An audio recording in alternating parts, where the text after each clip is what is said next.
Welcome. r/IDontWorkHereLady. Karen vs Retail Veteran.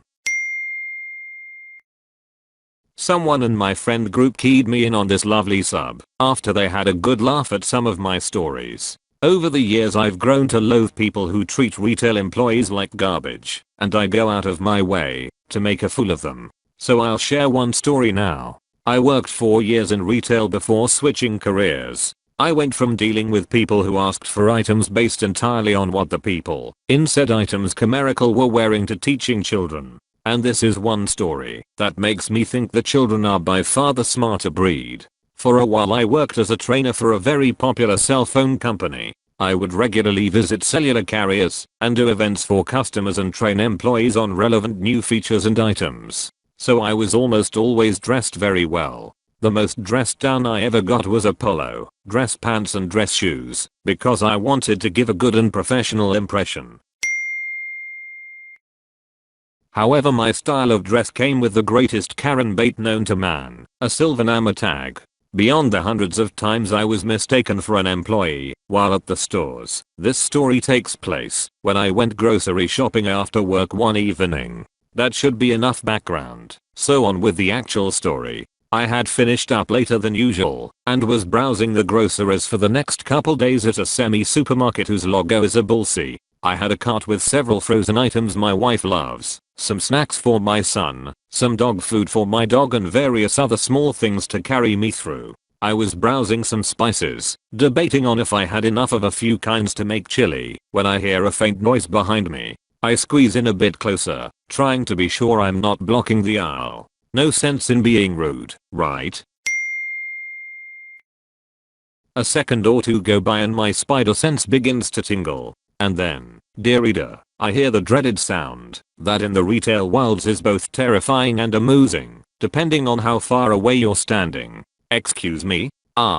Yes. The mating call of the wild Karen. I turn around to see a specimen of at least 40 years trying desperately to be mistaken for her own daughter in what I can only assume was a pair of yoga pants, furry boots, a shirt that was strategically unbuttoned, and a huge pair of sunglasses acting as a solar panel for her "let me speak to your manager" haircut. My desperate plea for clemency in the form of her own ability to notice a mistake came immediately as I pushed my cart further away and swept my arm where I was standing. "Sorry, didn't know I was blocking you." But, alas, this story would not have made it here if that was all she needed. No, Karen did not want to graze the spice rack. She had used her cosmic powers on me without my realizing, you see.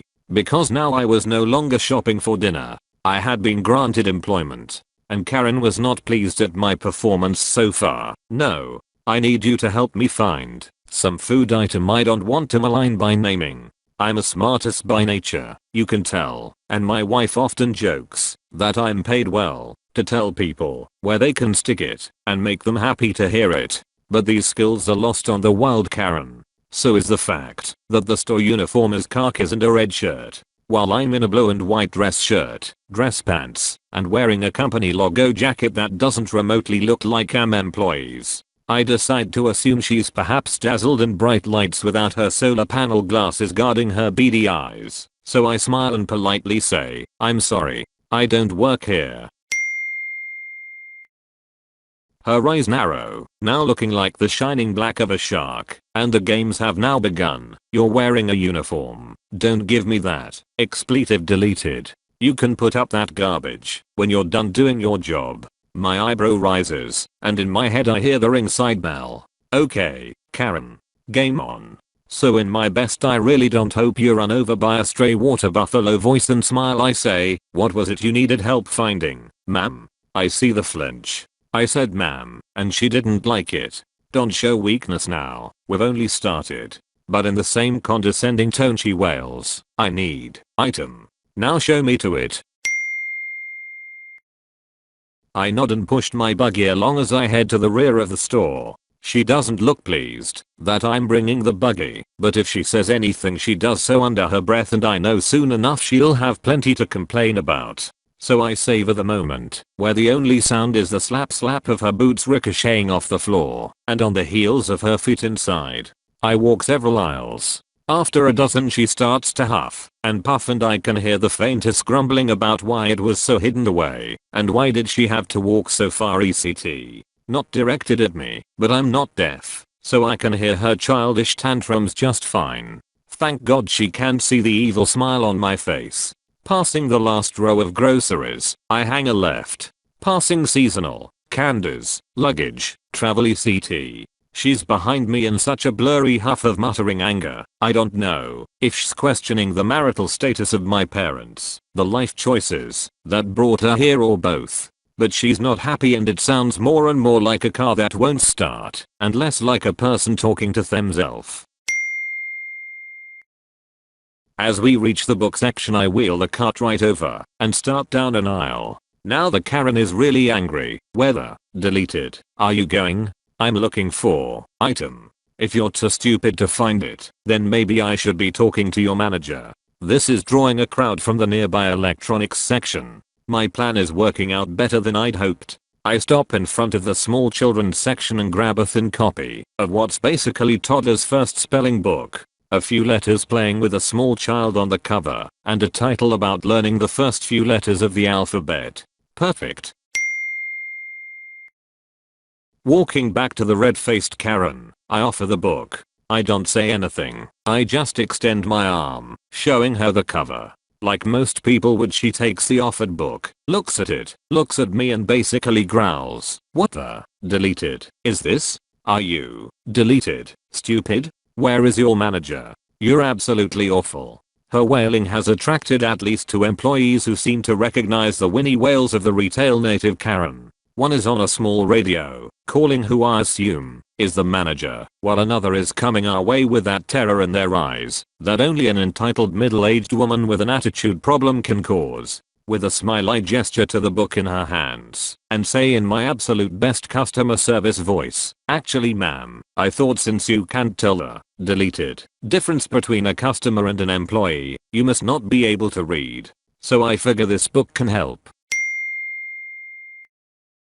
Stunned silence. The poor hamster that was responsible for the complex operation of powering the Karen was working overtime. So when the employee finally makes it to us, they're unaware of what I said, only that I was smiling in a customer service kind of way. Karen was still all mouth agape at what I said when they tried a polite greeting. Hello. Is there something I can help with tonight? Karen was livid. She proceeded to throw the book at me, literally and figuratively, and start screaming. I dodged the book as her howls of rage wound up. How dare you talk to me that way? I want this man's manager right now. He needs to be fired. Oh no. She still didn't get the point. Maybe I should have started with an easier book. Dr. Seuss. Maybe something on tape? She hasn't slowed down, is cussing like a rabid honey badger high on PCP, and somewhere in that string of expletives were words that vaguely made a caveman type sense. Short phrases mostly. The employee is trying desperately to put out the fire that is Karen. Her face is so red I swear smoke is coming from that horrible dye job, and the distant employee on the walkie is obviously begging for a manager or a priest. I step back, away from any flailing pieces, and just wait politely. Taking a second to text my wife that I was held up and to expect a good story when I got home. Her response, because she knows me, what did you do now? I love that woman.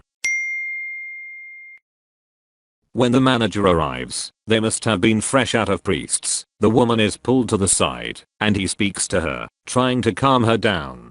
The employee standing near me looks at me and, with a bewildered look, asks what happened. Not wanting to spoil the punchline I just kind of make a face and softly said, didn't the haircut clue you in?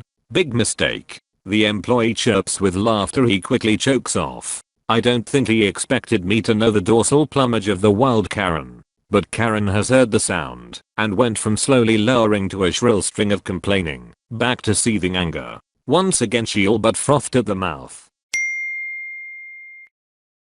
After another few minutes the manager gets her to step aside and comes over to talk to me. He begins asking all sorts of questions she obviously decided to embellish. Why did you call her deleted? I actually didn't say. Did you throw a book at her? Were you following her? Things like that.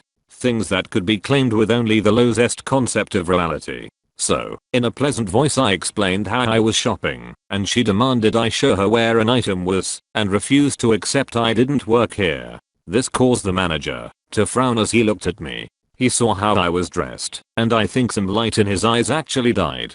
Probably realizing he had to actually think worse of humanity than just 5 minutes ago, and it took another piece of his soul with it. I've been there.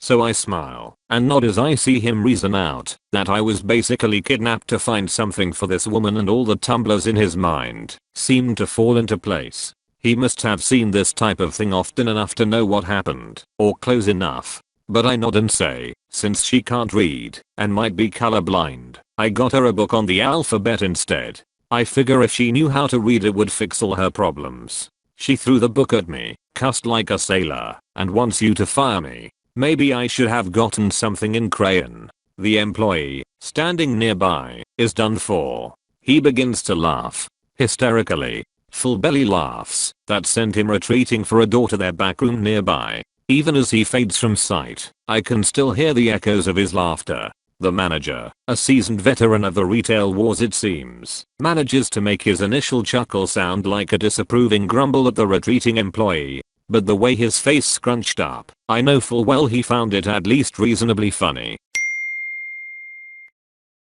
Karen is mad that the employee is laughing, having at least the sense to know she's the butt of the joke, even if she didn't hear said joke. So score 1 for her situational awareness. So she starts over to us, while the manager's poor soul begins to wither inside him. She's in full complain mode. Corporate this. I know, X-person, that. It all sounds like the teacher from Peanuts, if you've been in actual retail before.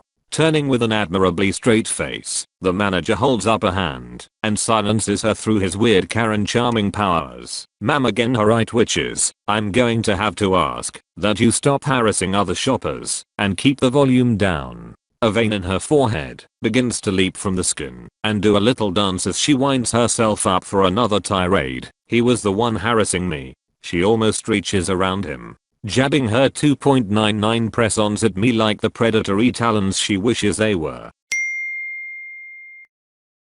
The manager, not happy with basically having her almost trying to wrap herself around him to get to me, holds up his hands and in a very firm voice says, "Ma'am, you need to calm down. If you can't, then I'll have to ask you to leave." The blubbering, incoherent Karenisms that follow don't translate well to text, and if I had thought I could get away with it, I would have recorded it with my phone. As it was, she protested, swore, threatened and actually raked her arm down a shelf in a tantrum, knocking down almost everything as she screamed at the manager. And that's when I knew what was coming. She wasn't going to be asked to leave. Oh no. At this point she was about to become a captive audience. The manager called for someone in the clothing department and overwalked two women who, God bless them, managed to wrangle the woman and begin escorting her to the front. The employee who'd walked away laughing came over and escorted me back to grocery and told me that she was going to be detained and barred from the store. He was in a good mood, except maybe having to clean up her tantrum. And we joked about the vast level of stupid we'd been graced to see. A few minutes later I checked out and was walking to the door when two police walked in, rather annoyed looking. I left with a smile on my face. Moral of the story, kids, never inflict yourself on random people and assume they have to put up with your BS. You never know when you'll meet the crocodile hunter of Karens. Thank you for watching. If you enjoyed the video, hit like. If you would like to see more, feel free to subscribe.